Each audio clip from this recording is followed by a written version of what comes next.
Hi, everybody, and welcome back to Am's Untitled Podcast. I'm Am. Hi, if you've never met me before, it's really nice to meet you. Welcome to my Percy Jackson dedicated podcast. I recently started a new series on my podcast, which is the Best of Percabeth. So it's where I talk about the best Percabeth moments in the TV show and in the books. So far, I've done the first five books and the TV show.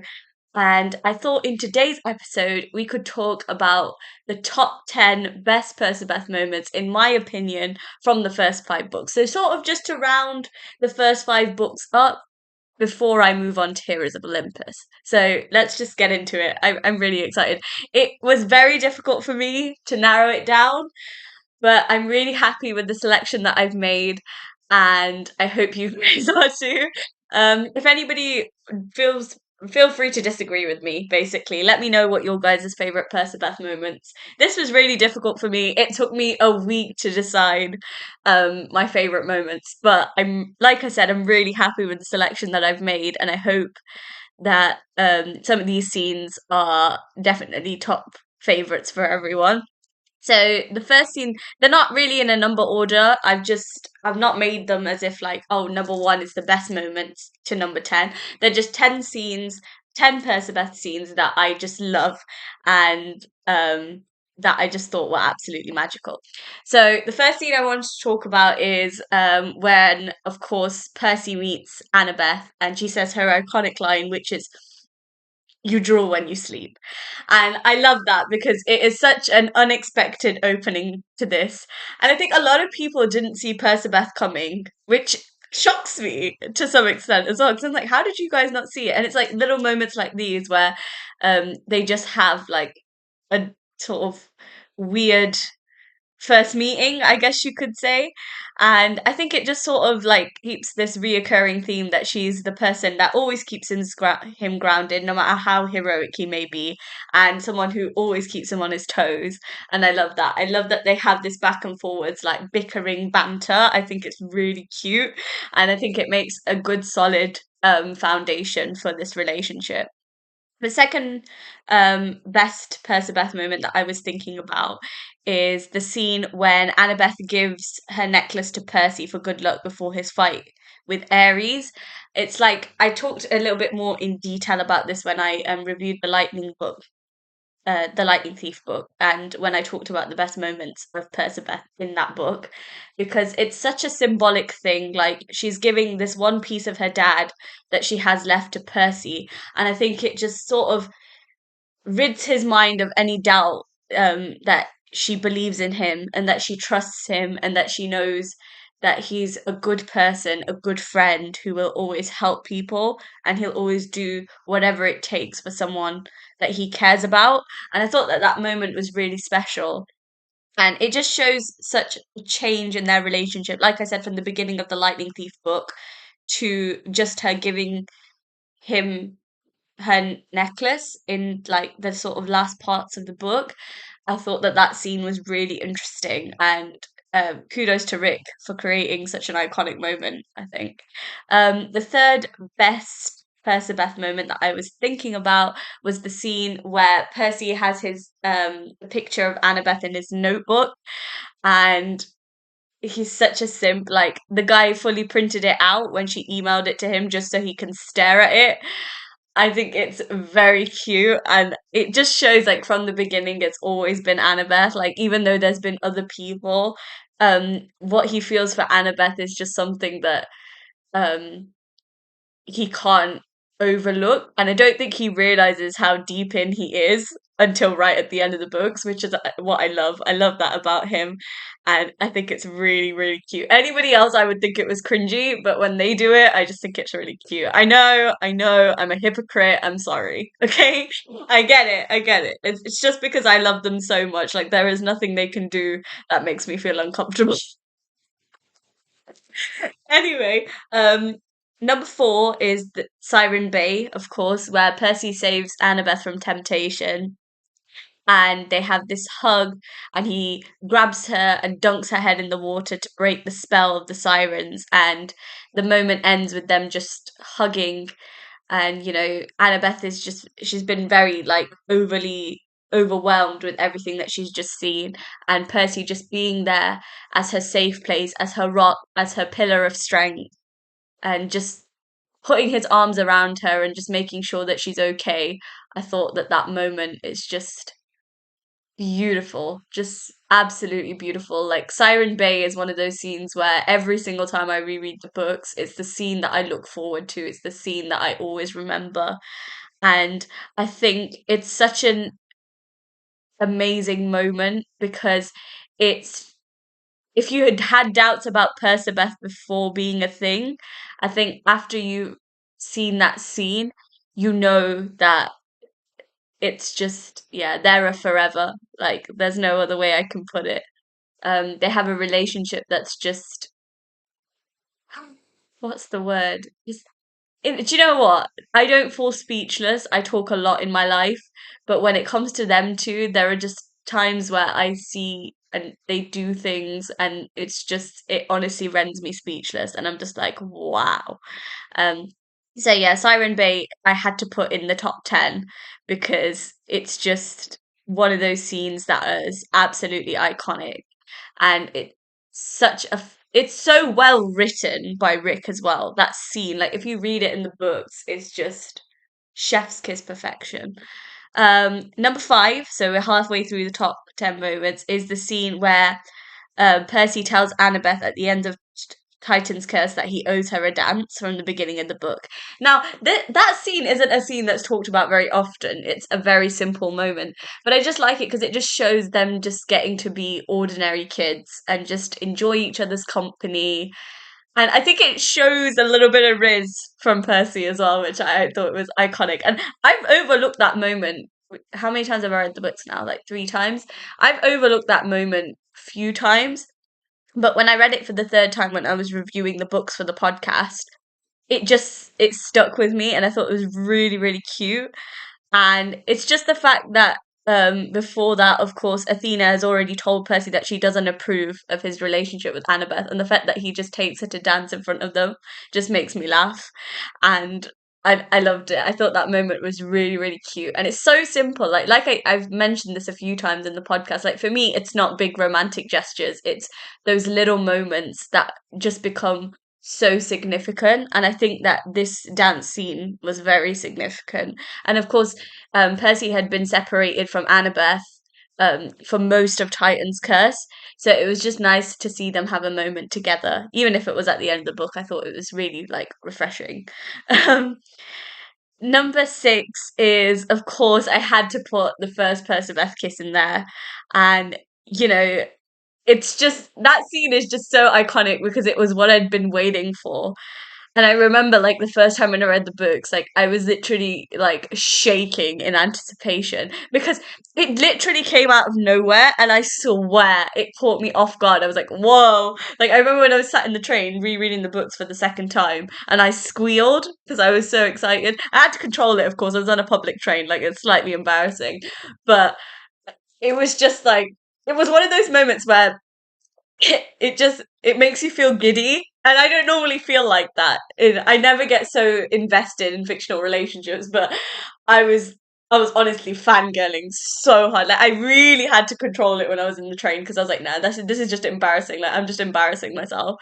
But yeah, that scene was just and that was in the fourth book, like Battle of the Labyrinth. I'd been waiting 4 books for that moment, and honestly, it did not disappoint when I finally read it. Um, yeah, and I think it caught Percy off guard as well, which I loved. I love that it just it came out of nowhere. Like Annabeth's timing for things is just she's so good. She's so good at making those moments that make me laugh. Number seven, I put as the scene where Percy, of course, jumps into the river Styx so that he can bear the Achilles curse. And as he's diving, he sees Annabeth holding her arm out to him to help him out, basically. And if he had any doubts about how he felt about her, I think in that moment, they were all gone because he realizes that she's the thing that connects him to the mortal world, the thing that connects him to his mortal life. The reason why he wants a future, the reason why he's fighting so hard for this prophecy not to come true is that so he can be with Annabeth.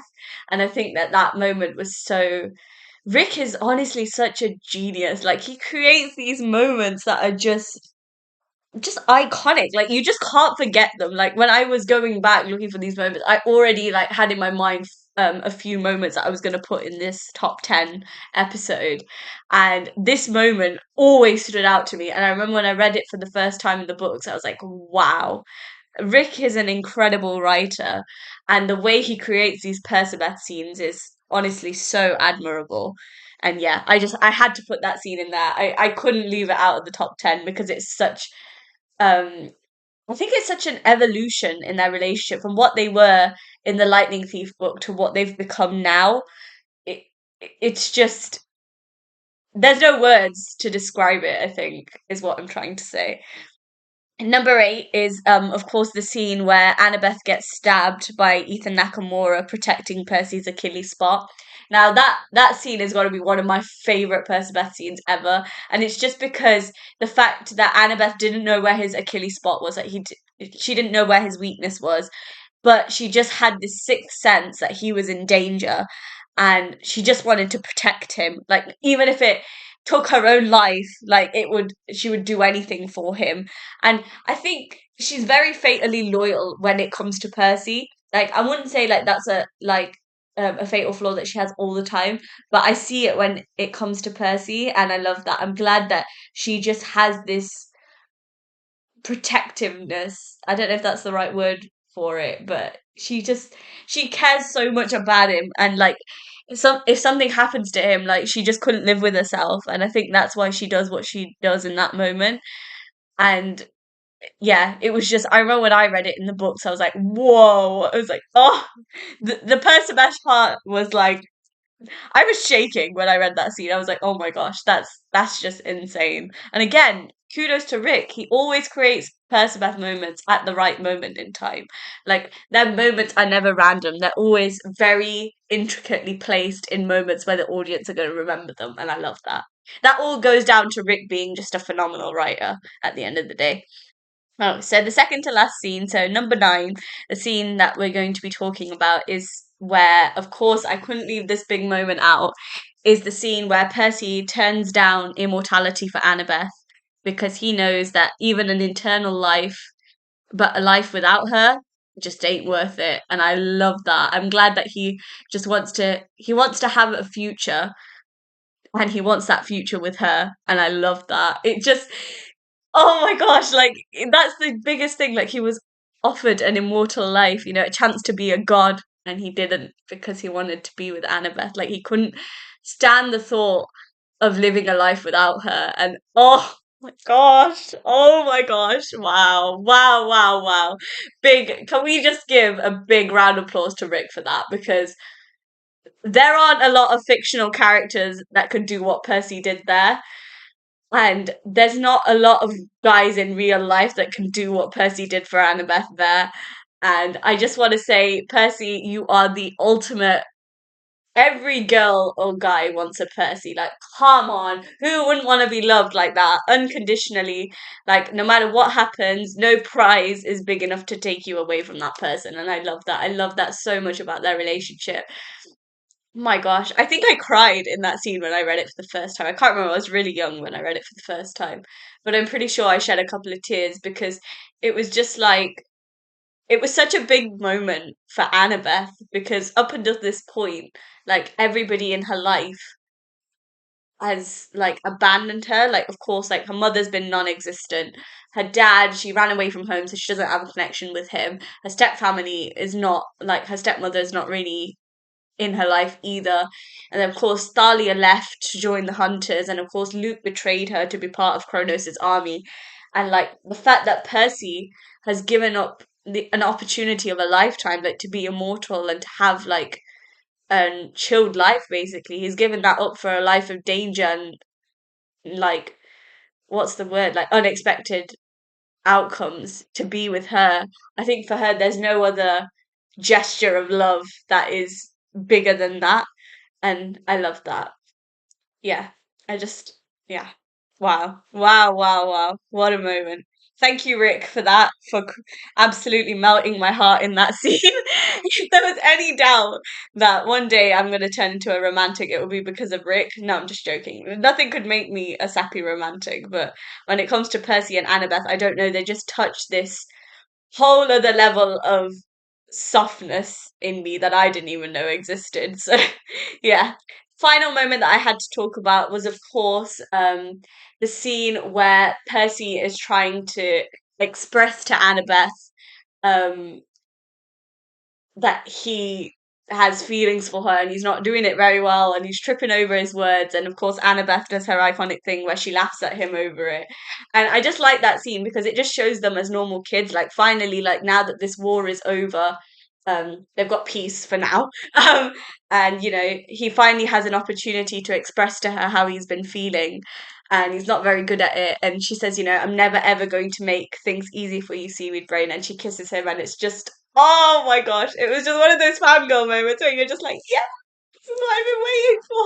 And yeah, I love that. I had to include that moment because it makes me laugh every single time. Like, even though I know what's coming, it just, yeah, I love Annabeth. She's iconic. And I'm so happy that they finally got a moment where they could just be them and just enjoy just being together. And I love that. And of course, the underwater kiss that happens a little bit later on, where all the campers sort of push them in. They're all fellowshippers, guys. And I love that. They've been waiting for this moment. They've been seeing this chemistry for years. And now that they're finally together, it's like, yes. And yeah, so those were my top 10 Percabeth moments. I had to sort of calm myself down. I got a little bit excited halfway through, so I had to restrain myself a little bit. So you could probably hear that in my voice. But yeah, those were my top 10 Percabeth moments from the first 5 books. Next episode, we're going to be talking about the best Percabeth moments in Heroes of Olympus. So of course, we're going to start with Mark of Athena because Percy and Annabeth are separated in the first 2 books, so they don't really get any special Percabeth moments. So I've purposely started from Mark of Athena. Yeah, and I've only, how in the last few books, like, I've had very detailed ones. I've only picked like certain moments. I've been quite strict with myself. But I'm very happy with the selection that I made, and I hope that you guys will be too. Yeah, next episode is the best of Percabeth moments in Mark of Athena, so stay tuned for that. We're moving straight on to Heroes of Olympus. Yeah, let me know what your guys' favorite Percabeth moments were for the first 5 books. Give me the quote as well. I love hearing other people's opinions. I always like to know if somebody feels the same way as I do, or if there's other moments that you guys would put into this. Let me know. Thank you guys so much for listening in. I really appreciate it. Episodes are available to stream on my YouTube channel and on Spotify. You can follow me there on Spotify as well. Follow me on Instagram, on Threads. They're both at Aamsuntitledpodcast. Is there something that I'm forgetting to say? I always do this. I get to the end of the episode and I freeze up because I'm like, I can't remember what I was going to say. I think that's everything. Yeah, that's everything from me. Thank you guys so much for listening in, and I will speak to you guys in the next episode. Mwah! Bye!